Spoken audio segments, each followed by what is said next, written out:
Good morning and welcome to Bay Lifestyle on this Saturday morning. And what a beautiful morning to talk about tax, said no one ever, unless, of course, you were being joined by the gorgeous Mandy Wilkens, one of the directors of S.J. Canny, gorgeous accountants, and my new best friend on LinkedIn. Hello, Mandy. Hello, Roxie. It's lovely to see you. Do people say to you, I actually do not want to talk about tax? Yes, they do.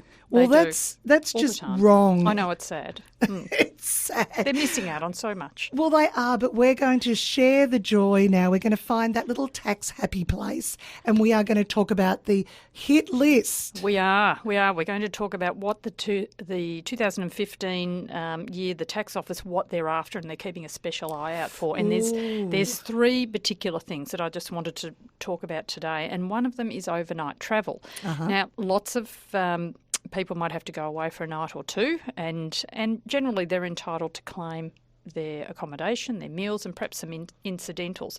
You've got to be really careful to keep all of your receipts for those. And if you get a travel allowance, don't necessarily have to keep your receipts, but you've got to keep under the recommended travel allowance, and the tax office have all of those figures. It can be a little bit complex, so if you have got a claim like that, best to come in and see us or come and go and see your accountant. Absolutely. So overnight travel's on the hit list. On what the else? hit list, number 2 is transporting bulky tools and equipment. Now, this sounds a bit odd. So generally, you can't claim the cost of driving from home to work and back again, no matter how far away you live from work. But there is an exception, and that's if you have to transport either bulky tools or equipment and there's nowhere safe and lockable that you can leave it overnight. So like a ladder, that's something that will have to come and go. And in that case, you are able to claim the cost of travel between home and work. Interesting. I don't think many people would know that. No, but it is a tricky area, and and you really have to get support from your employer if the ATO press you on that. So again, get some professional advice if you think that you might fall into that category. So if they say yes, he has to take it because we don't have anywhere on this particular work site where it can be kept. That's right. Yep, and you don't want your tools stolen. And the other thing, which is something probably common to everyone, is the use of electronic devices, phones, computers, iPads, that sort of thing. So these days, most people have a mobile phone, and it's sort of expected that you'll have that and you'll be able to be contacted by your boss, and you might be having to contact clients, etc.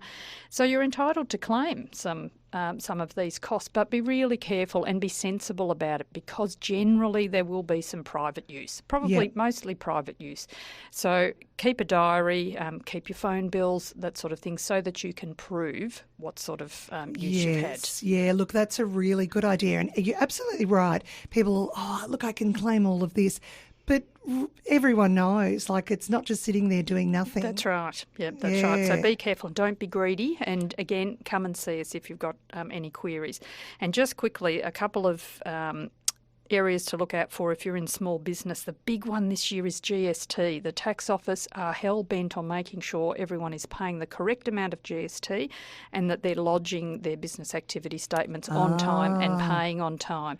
Right. So again, if you're having problems with that, we're only a phone call away. We'd be very happy to help you, but they are putting on extra people and... Wow, just to drill down on that. Yep, 2015 is the year. What happens if you don't pay it? If you don't pay it, you may end up with a debt collector chasing you, but for every day that it's unpaid, you're going to be accruing interest, and you're going to have to pay interest on the debt, and you're making not very happy friends with the tax office, which and we you don't want that. No, we don't want that. No. We love the tax office. Yes, we do. See, it wasn't such a bad conversation. Oh, my God. No, it was a good one. Thank you so much, Mandy, for coming in and joining us. There we have it, the hit list that the tax office is after, particularly for individuals, but also for small business. And we always like to know what they're on about. So, Mandy, that's important information. If you want to know more, then get in touch with the guys at sjcanny.com.au, best place to find them. Google them, find them however you can, but they can steer you in the right direction. We'll catch you soon, Mandy. Thanks, Roxie.